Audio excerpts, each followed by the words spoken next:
the more difficult thing. And it is difficult it's difficult because of Maya.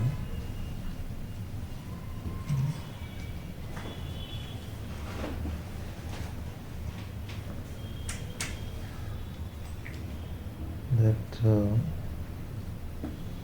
there is a presented truth in the realm of perception, which when narrated upon by the mind, then makes this narrative, which makes it seem so compelling that we need to put our focus, attention, everything, make it about this. And there are a few things that happen naturally because of that. We forget about death. We feel like death is a distant idea. We don't care what will happen. We forget about what is our true purpose. We feel like we're only doing it for temporarily because this particular or these particular circumstances are there in front of us. So this needs our involvement in that way. And it's very compelling because I also notice it with myself at work. That there are many times I just feel like that's what I'm involved in and I forget about God for that period of time.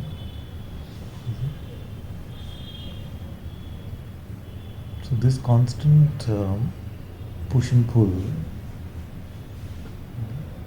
is a part of the spiritual path. There's nobody who has come to the truth and said, it was easy, I just turned inwards and he was there. And then I just stayed with him, that's all. Nobody says that. Because if they did, then it's almost like saying that they were free from Maya, but nobody but God himself is truly, fully free from Maya. And because in the human condition, we cannot really be free from Maya. That's why it has to, if you're sincerely on the path of spirituality, then there must be a lot of times where it does feel difficult. So, otherwise we have probably rationalized a worldly way of life as being spiritual in some way. Or if you're feeling that I can just be with Atma's presence without any interference from the world, come what may, then most likely we are kidding ourselves or fooling ourselves in some way. So to accept the difficulty of the path is very important, because then we don't expect it to be any different. We're not expecting an easy life. So spiritual life is not an easy life. It's a difficult life because we are up against this belief in this whole construct that I am this body mind and this perceptual life is my actual life. Whereas our true life is to live with God in an innocence in our heart, loving Him and being there. But Maya has trump cards. Yes. Relationships, children, parents, all of these things. Financial security, those four things we've talked about for so long. Those become the trump cards that Maya uses and says, okay then, what next? So for a parent it may come, child is unwell, now what's your move? Can you stay with God even in spite of that, through that? Then if you're at work, then if you're like, okay, now you'll have no money, then what's your move? So it's just being able to deal with all this seeming onslaught constantly while holding on to the childlike innocence and being with God.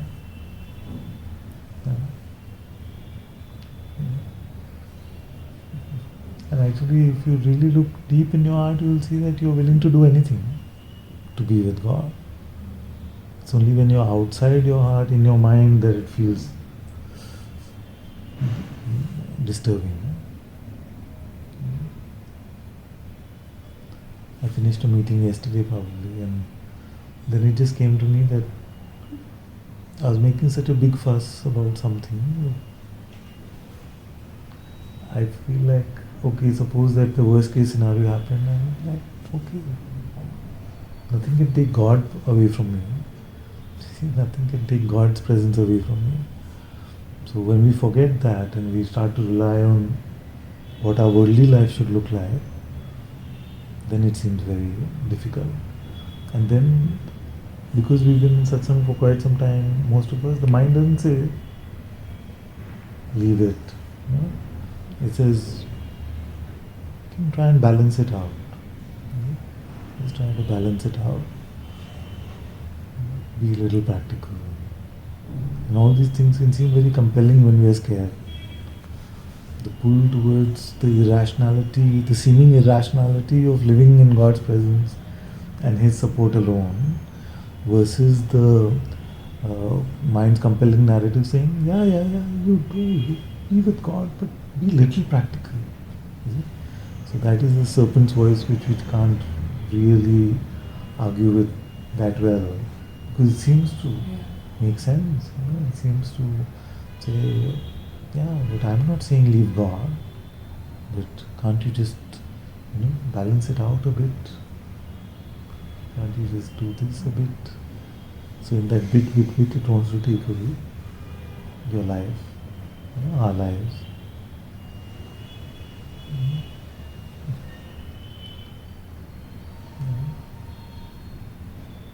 So we have to keep revisiting and recommitting in our heart our commitment and our surrender to God.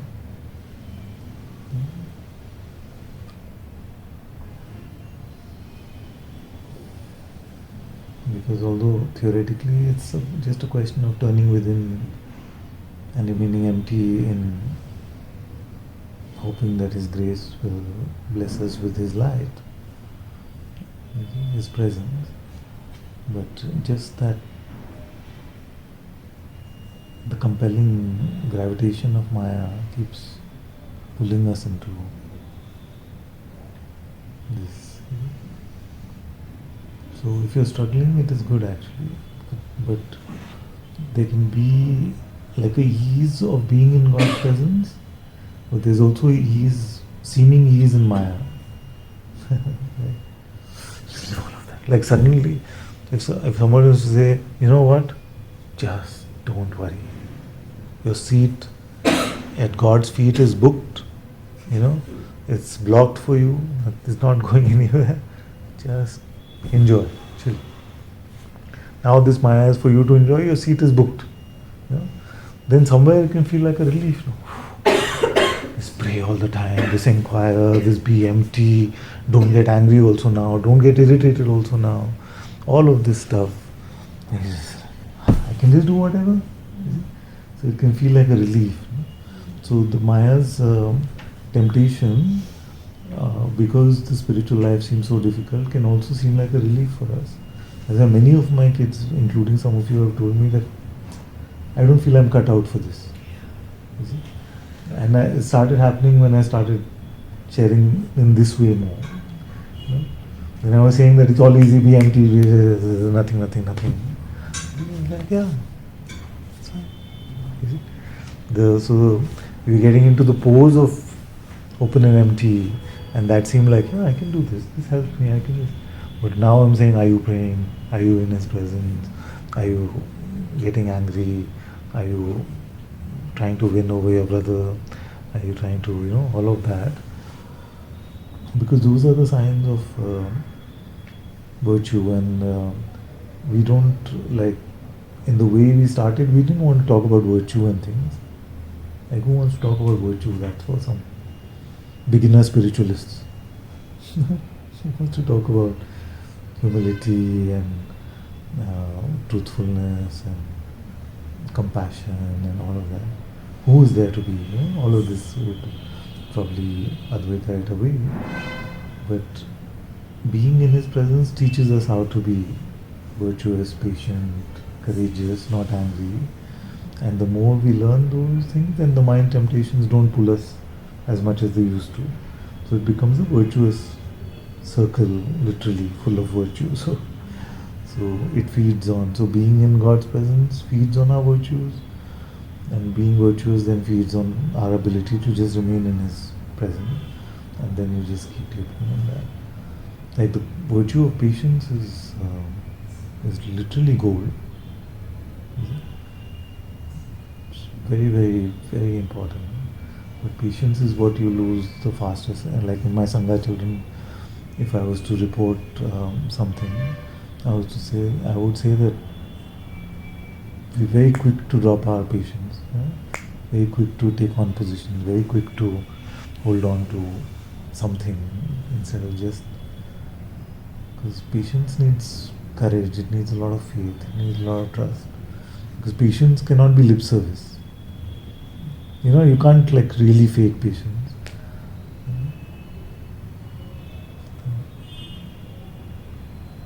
So patience, just trust. Something beautiful, no? That what is it? So suppose I give you something. This is very valuable, belonging. It's almost like my entire life. I give it to you. Then I'm like later, I gave it to Chinmay. Is she really taking care of it? But she's very busy with things. I don't know. And then I'm like, what do you feel? I gave it to Chinmay. Do you feel she's taking care of it? Like that. Then if Chinmay gets to know about it, she'll be like, you take it back. I'm not interested. She just, if you don't trust me to take care of it, well, why are you giving it to me? No. But that is the exact very same thing we do with God. We say that you are here, that you exist, and my life belongs to you. But when this Maya plays up, we're just like, are we going in the right way? Is it? What are you doing to my life? We start to question God, our teacher, our path, our spirituality, everything that we hear in Satsang, everything can be doubted in that time. And if we would not take that kind of surrender, like if my daughter came, biological daughter, Ria came and said, Pa, you just take care of this for me. And every day she's like 5 times, is it safe, Pa? Is my ring safe? Is my ring safe? Like, you take it back, you take care of it. If you can't trust me to take care of it for you, then don't give it to me at all. So that is the path of trust that we need to learn. That because that is when the rubber hits the road. Like, do I really feel like He is there? He is the ever present, ever loving, all powerful, fully available God. Do I really feel that?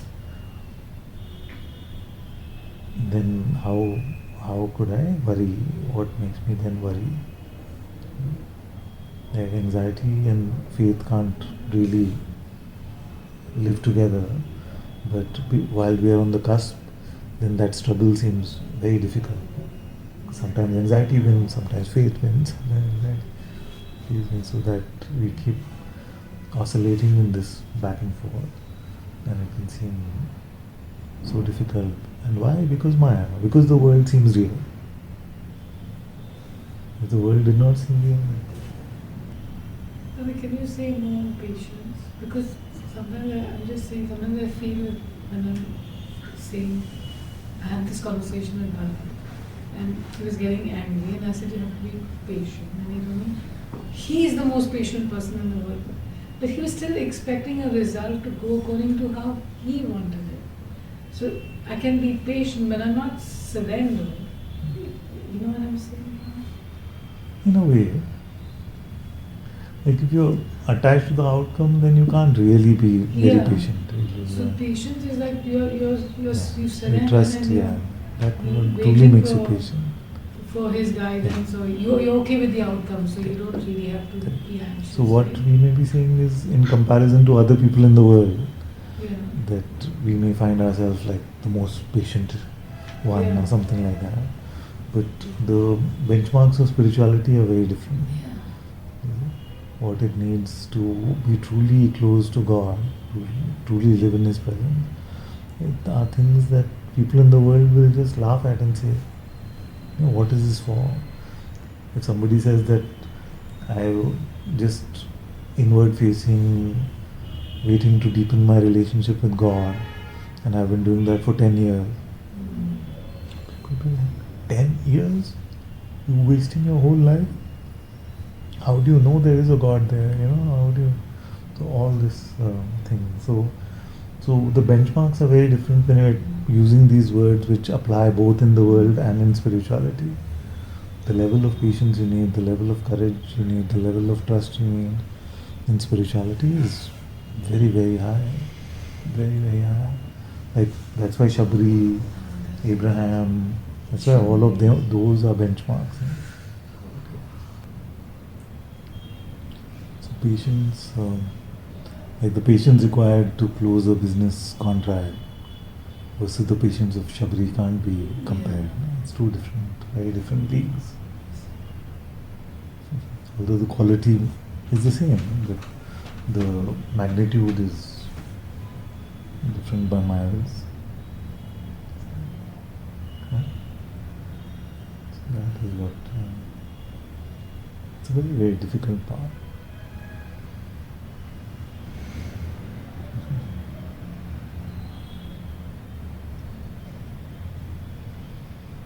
But if there is no Maya, easy. No waking state only shows up. Fine.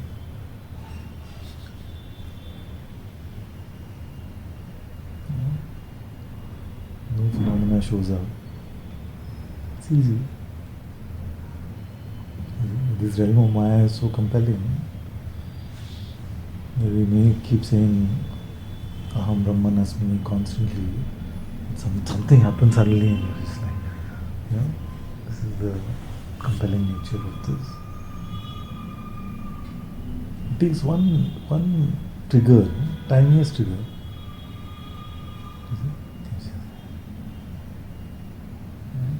How did Father look at me? Just like that. Anything. For us to change from full service and devotion to God and trust in Him and being in His presence to being fully caught up in the world, anytime it's just a millisecond.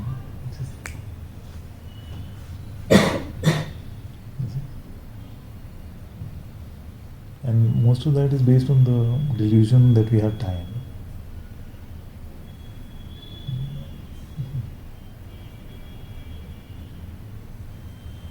And we have time. We don't say it like really say it, but we can say, yeah, God can wait, basically. The sun will rise again tomorrow. I'll be with God then. Not in those many words, but that's the idea. Otherwise, if you could just be with God and today was your last day, are you going to waste your time having grievances and resentment and pride and any of that? If this was our last day,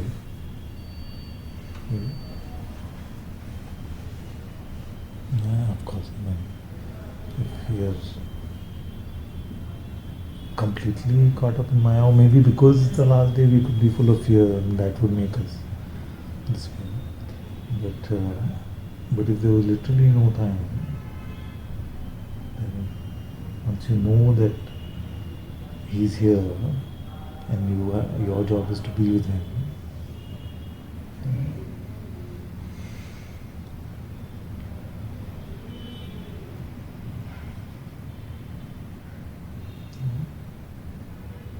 so that is our work.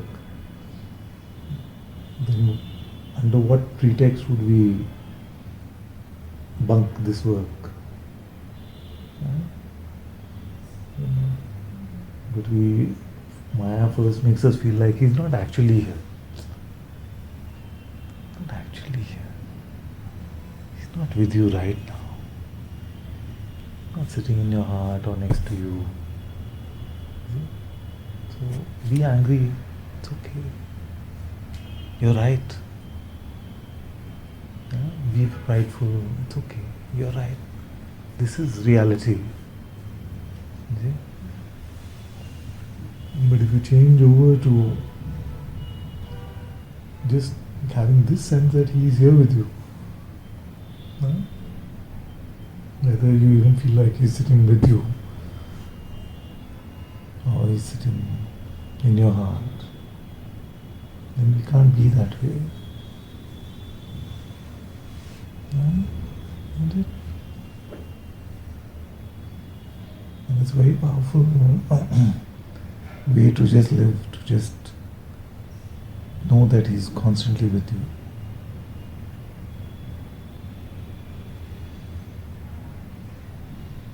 So and even like a worldly way of knowing is a good start as far as that is concerned. Like I know means I remind myself he's with me. I know conceptually he's with me. This is not bad because it will lead to that deeper knowing in your heart where you know in your heart that he's with you.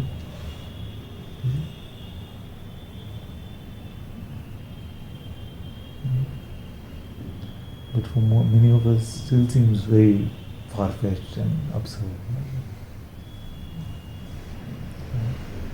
You may not realize what many times spirituality seems like just the mechanism of self-help. I want to deepen in it so that I can be peaceful, I can be loving, feel love, I can be happy.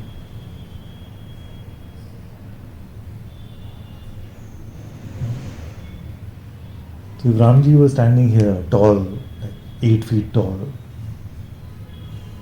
then how would we be? Our posture would be different, not the way we are sitting, but our inner posture would be different. That is what is needed. Like that innocence, that awe, that reverence, that love, that gratitude, all of it come naturally, if you just look at it that way. But he is with you much more intimately than that 8 foot tall idea or vision or whatever.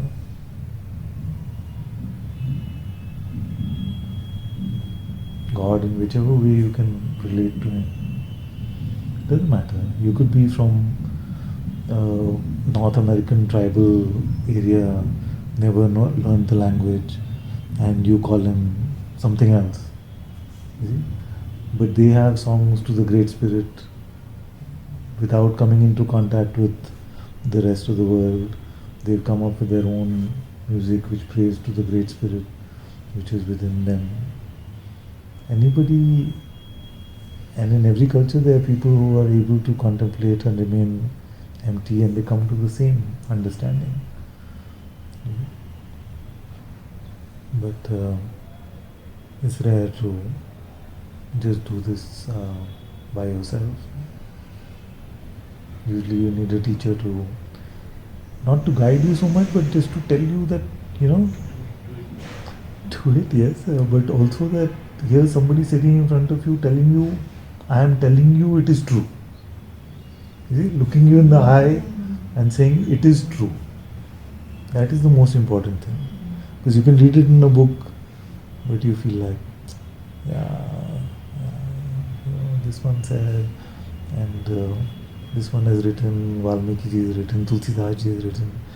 But to have one of them sitting in front of you, looking in the eye and say, God is there with you, is very different. You see, I feel like that is the main function of the teacher actually.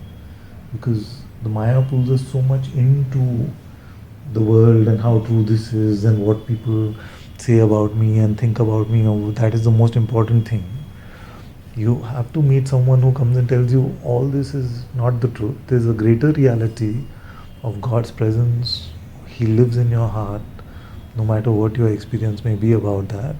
I am telling you it is true, then you're forced into a corner because you have to make a judgment saying, is he a liar? Or is he mad?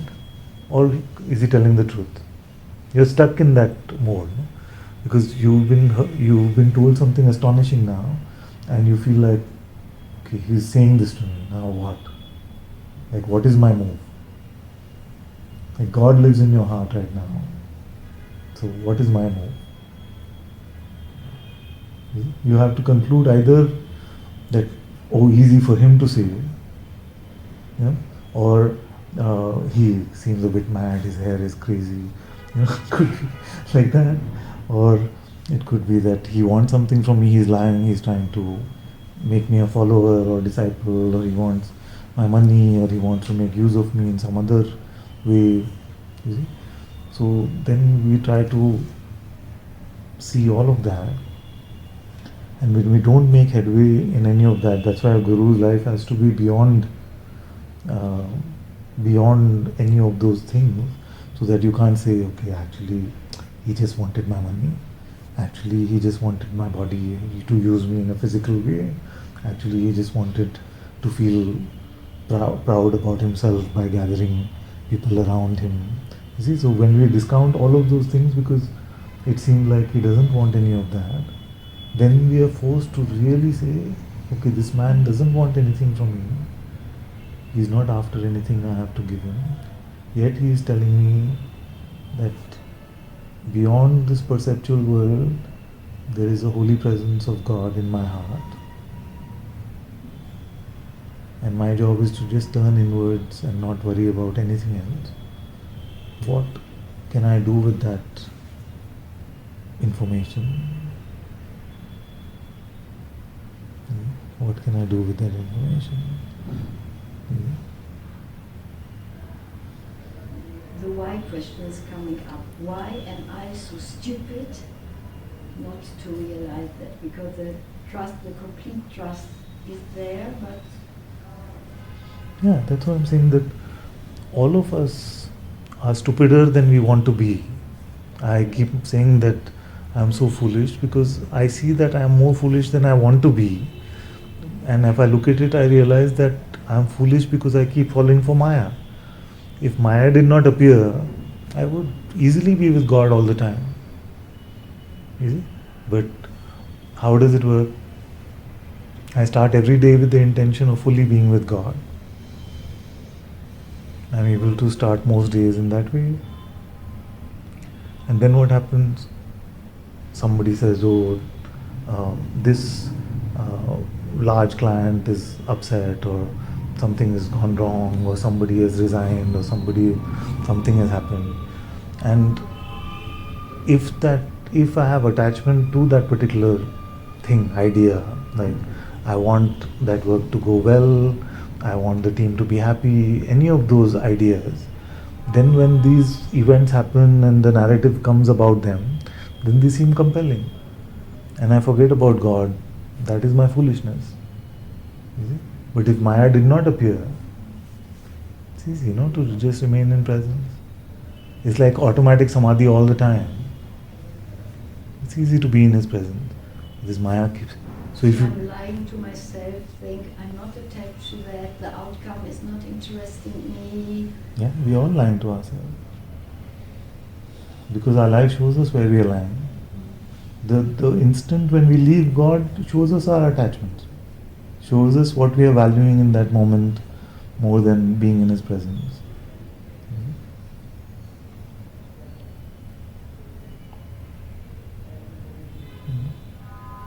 It sounds absurd when we make it physical. Let's say Ramji standing here 8 foot tall, beautiful blue skin, radiant eyes, amazing aura. Then all of us sitting like this. If one of us goes away and says, sorry, I have a work conference happening. Say, what's wrong with this one? Doesn't he see that God is standing there? See, because when we make it physical like that, it seems urgent and important. But because we cannot, it's not perceivable.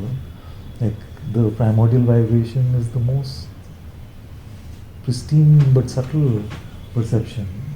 When it's not perceivable that way, then it's okay. This can take priority. So what I am learning is that can I not always live like he is with me, because that is not an as if. It's not like I'm pretending that he's always with me. It's just that Maya makes me feel like he's not here. You getting it like that? Or no? Maya's job is to make us forget about God. This Atma's job is to make us forget about Maya. Huh? What happened? Huh? So that is the whole play.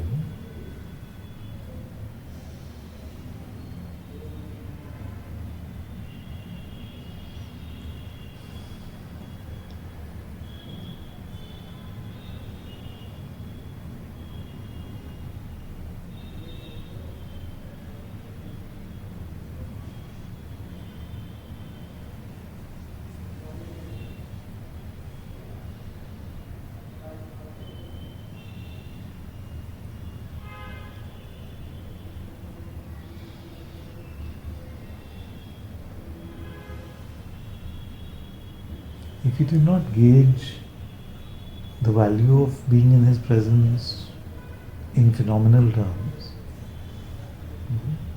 if you do not hanker for phenomenal evidence of our progressing in love and faith, then the path would be much easier. But we play the upside down game where we feel like, okay, now I was with God. What happened here? What happened? Did I have some experience? Did I have something?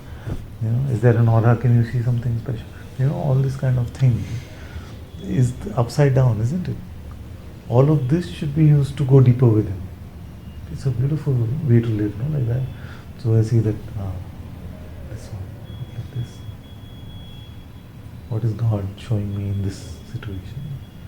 This one, this child is going through this. What is God showing me in this situation? Then what happens is, it's not happened here, but apparently what happens is that then if you start remembering God in whatever worldly situation, then you start to see God everywhere and in everyone. Like that. So everything. Why isn't everything contemplative reading? You know what I mean? It sounds absurd. Like we read a few words of a spiritual book, we say, okay, this is helpful, it takes me deep within. You stay in his presence, like that. Just it lasts for some time, maybe a long time, maybe short time. But when you start getting distracted again, full of la la la la la nonsense, then you remember that, there's a lot more where that came from. So then you read the next line. And if it's the words are with the hand of God, like words of sages, then they have the beautiful potential to draw us in. But I was just feeling like, why isn't every moment of my life contemplative reading?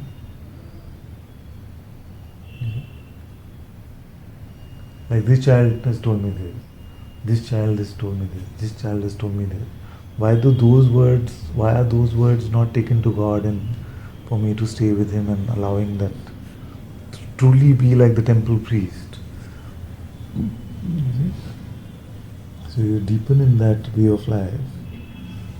But the mind hates that, because the mind wants you to be the hero. You are central in the narrative. So you just feel like, but what about me then? If there was no you, like there was no body mind that you call you, there was no identity, there was no Claudia, then how would you live? Like in paradise. Exactly. But there came then this childish disobedience of humanity, Yes. that it was boring in paradise. Exactly. And the one thing God has forbidden to touch Exactly. you want to have, like a child. Exactly. I want that. Exactly. And that's a very representation of God wanting us to pick Him. You see, because if He didn't want that apple to be eaten, then He wouldn't have put the tree there anyway, right? But He wanted to give the tree of knowledge to us as a choice. You see? And that tree of knowledge is a choice we make.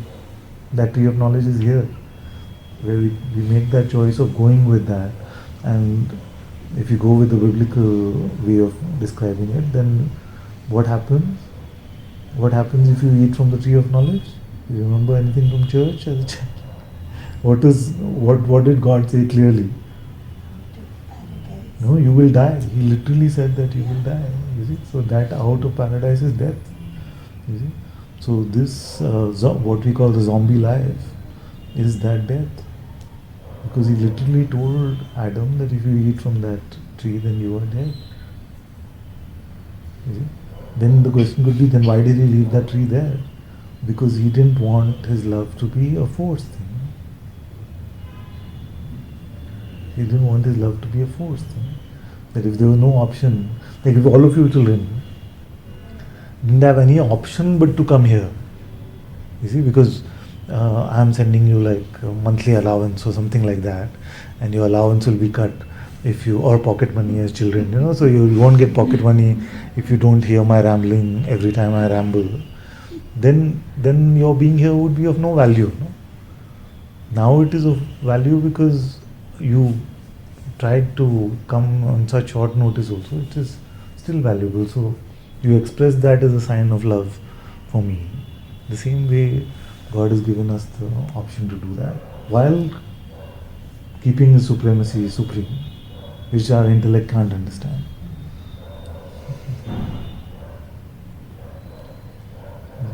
So everyone has the choice to always be in God's presence. Like to go away from Him is always a choice that we make. And to use Advaita to fight that is just Advaita excuses.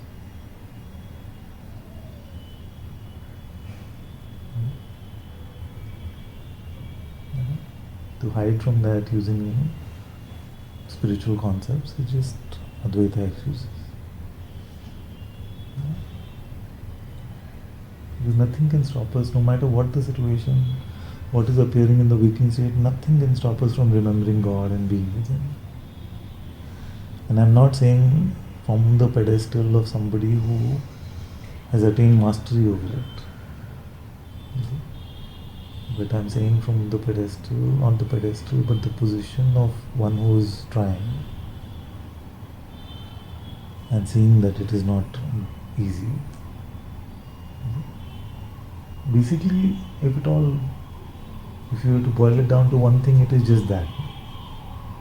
Right now, what do I want? I want to love God, I want to focus on me.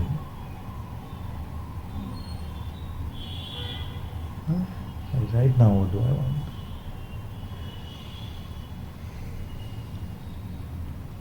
The Sar of the New Testament and the Sar of the Gita, according to at least the Bhakti movement, is the same. What is the Sar of the New Testament? Love God with all your might and heart and everything. And then your love for your neighbor, from that love will happen. You can't do two without one. So basically love God with everything. And what is the Sar of the Gita, at least in the Bhakti mark? Krishna has said exactly the same thing. Love me with all your heart and mind, and I will absorb you within myself. Spiritual union. So when people talk about religions, it's just absurd. Just one God, and the way to be with that one God is also exactly the same.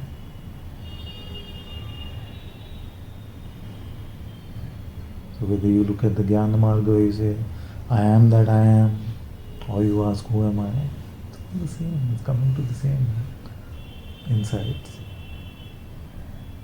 But humanity loves to divide.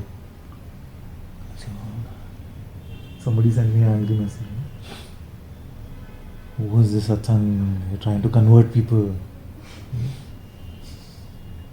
Convert to what? From what? Have you met a true Hindu that I'll try and convert them to Christianity? Or have you met a true Christian that I'll try to convert them to Hinduism? Am I any of those things myself? We just caught up in all this drama and nonsense. It doesn't really help anything. It just becomes a distraction.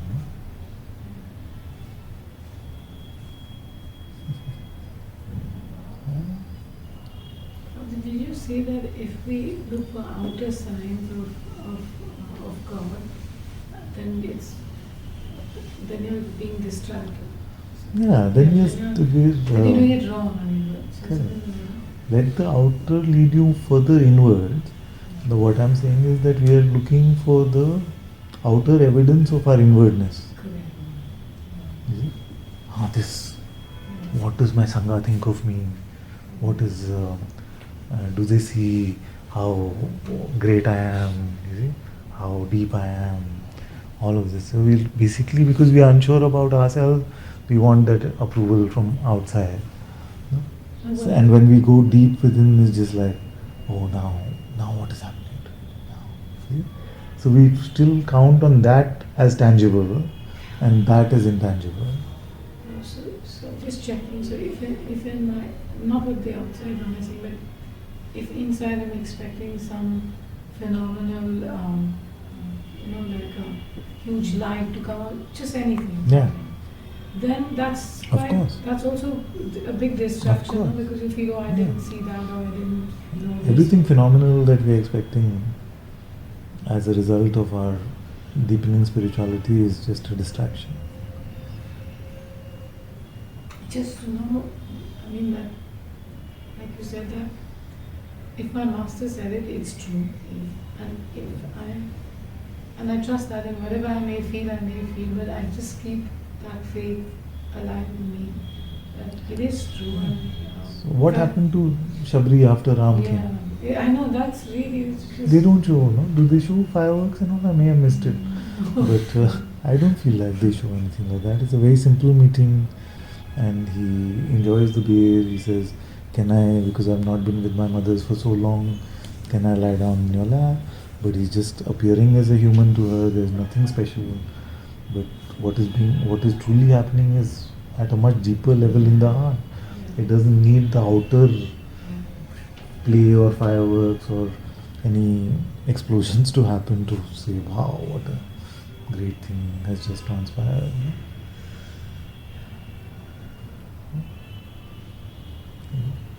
So it can sound very, very difficult to not even count on inner experiences as evidence of our spirituality.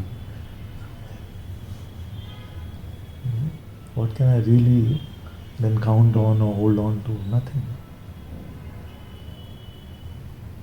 Only the unperceivable.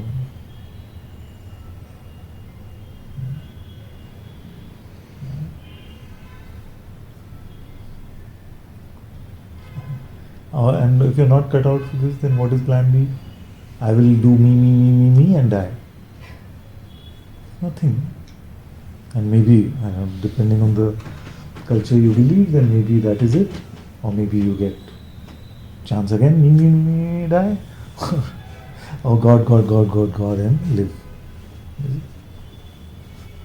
I would like to feel that there's a recursion there somewhere. Who can tell? Who can really tell?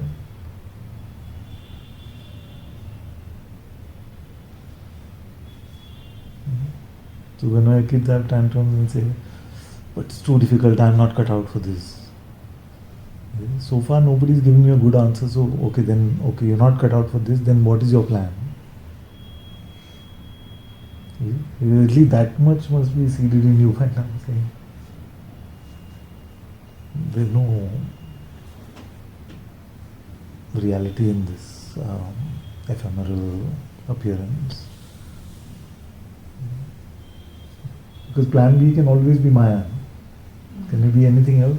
No. It can always be only that guy in the Matrix who says, yeah, I know it's a program, but at least I can taste this wine and have my steak. It can only be short-termism in that way, right?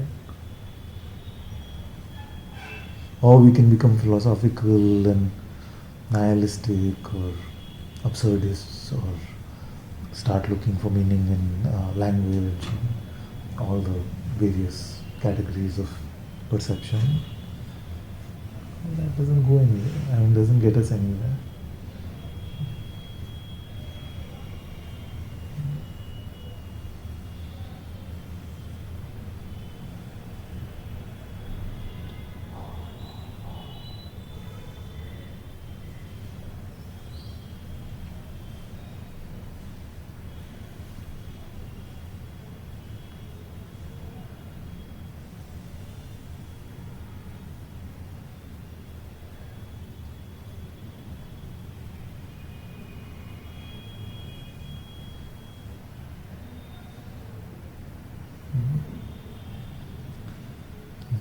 So really I want to ask all of you, every time I meet all of you, I want to ask all of you, but I'm too polite to ask.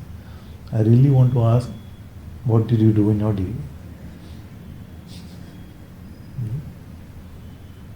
Every time, that is the main question I want to ask. Was it spent in loving God, in service to God, or was it spent in Maya?